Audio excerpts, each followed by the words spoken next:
Olá, essa é a nossa aula de número 2, esgotamento espiritual. E depois da aula número 1, será que você aí percebeu algumas evidências de esgotamento espiritual na sua vida? Bom, a partir dessa aula agora, nós vamos começar a nos aprofundar um pouco mais para tentar destrinchar e entender o que pode causar esgotamento espiritual em uma pessoa. E claro, se você identifica isso como uma causa na sua própria vida, é um caminho para nós invertermos isso e realmente darmos uma meia volta e não andarmos mais por essa estrada, se isso está te causando tanto mal espiritual, né? E o título da aula de hoje é o caldo mortífero do legalismo. E eu quero ler um texto que está no segundo livro de Reis, capítulo número 2. Eu vou ler dos versos 38 a 41 no capítulo 4. Segundo Reis, capítulo 4, versos de 38 a 41. Depois Eliseu voltou a Gilgal. Nesse tempo a fome assolava a região. Quando os discípulos dos profetas estavam reunidos com ele, ordenou ao seu moço: põe o caldeirão no fogo e faça um ensopado para estes homens. Um deles foi ao campo apanhar legumes e encontrou uma trepadeira. Apanhou alguns dos seus frutos e encheu deles o seu manto.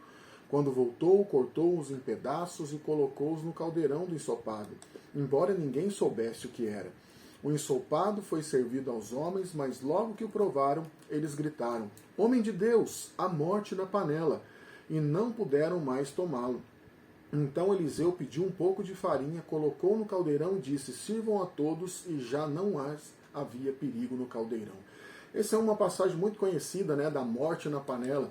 Era um tempo de seca, de muita sequidão ali na região de Gilgal, e Eliseu foi visitar a escola dos profetas. E quando estava ali com eles, né, chega a visita, o pessoal fala: não, dificuldade que está para todo mundo. Mandaram um rapaz aí procurar alguma coisa, algum legume, alguma fruta, alguma coisa que pudesse servir de alimento para aquelas pessoas naquele momento. E provavelmente o que ele achou que eram pepinos selvagens, em algumas traduções da Bíblia, né, alguma planta da família das colossíntidas, que parecem um melão pequenininho, assim, algumas parecem até uma melancia rajada, num pé bem espinhoso. Né, ele recolheu várias achando que aquilo poderia ser alimento, levou de volta, né, à escola dos profetas, picou, colocou na panela, ninguém sabia o que era, mas na primeira colherada puderam perceber o gosto daquilo e sabia que era puro veneno. Né? De uma certa forma, essa passagem das Escrituras ela tem muito a ver com a nossa vida de hoje.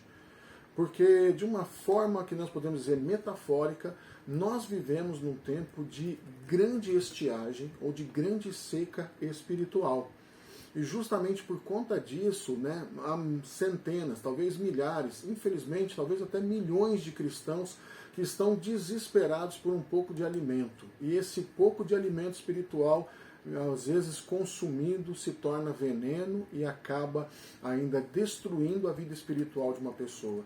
Né? Se a gente fosse traduzir isso, né, há muita gente que infelizmente sai aí pelos terrenos baldios das livrarias cristãs atrás de conteúdo e às vezes acaba trazendo veneno para dentro de casa. Como assim, pastor? Será que então tudo que vem na livraria não vale nada? Não é isso que eu disse.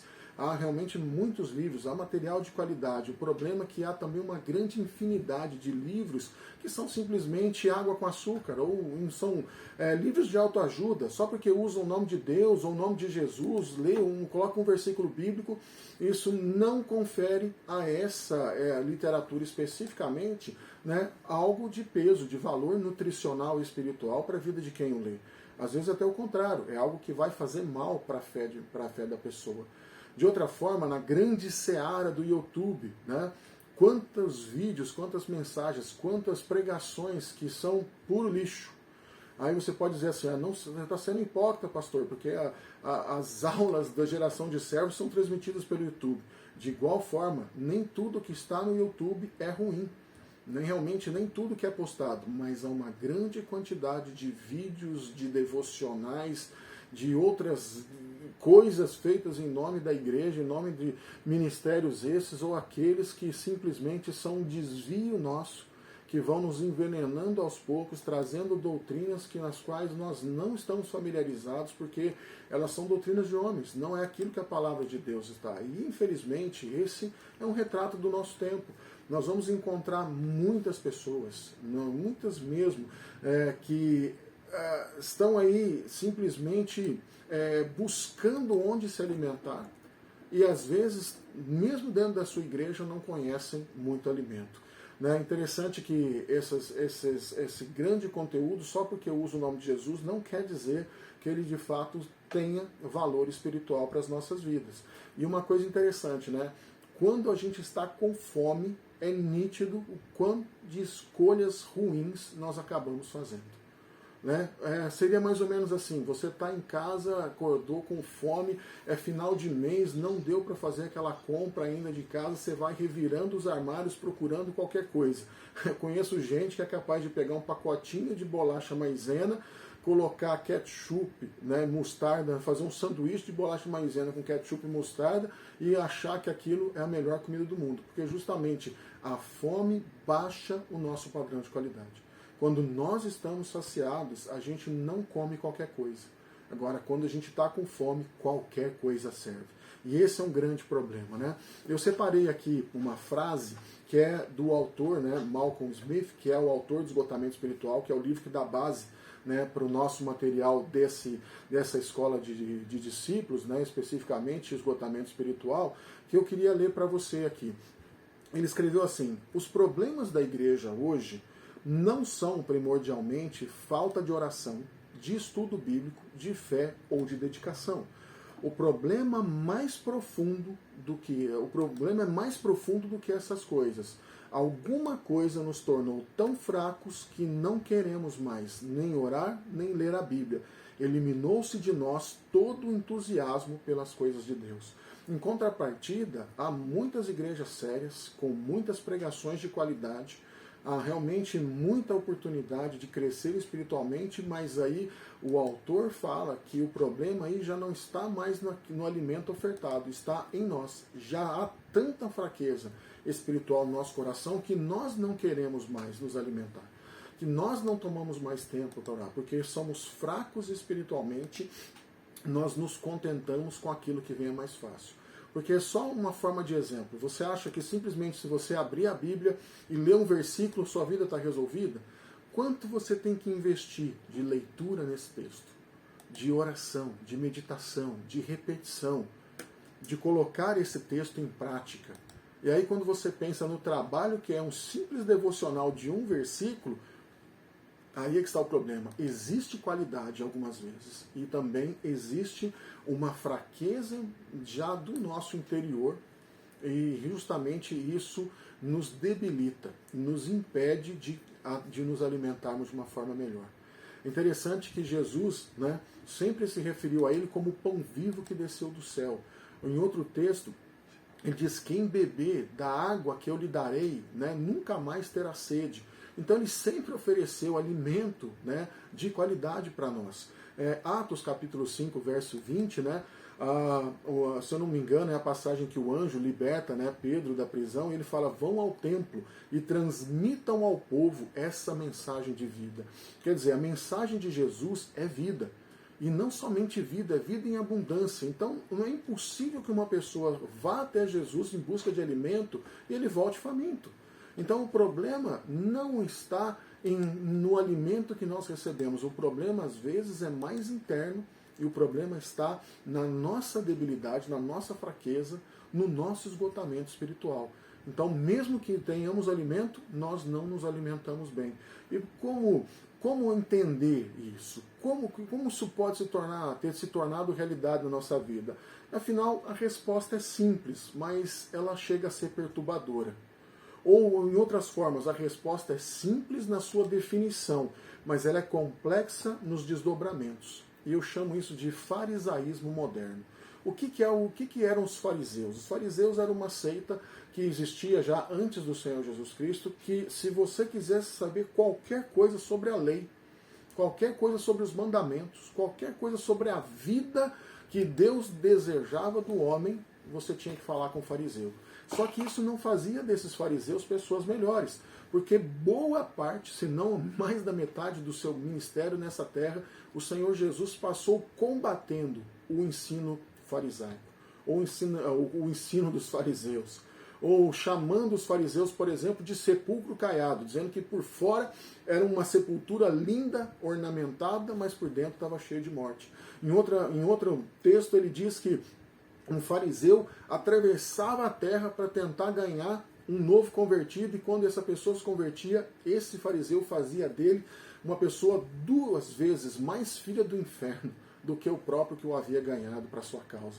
Então, quer dizer, era uma seita que, apesar de ter toda a aparência de justiça, toda a aparência de espiritualidade, toda a aparência de fé, era alguém vazio. Eram pessoas vazias, e Jesus passou, como eu disse, boa parte do seu tempo nessa terra combatendo os ensinos dos fariseus.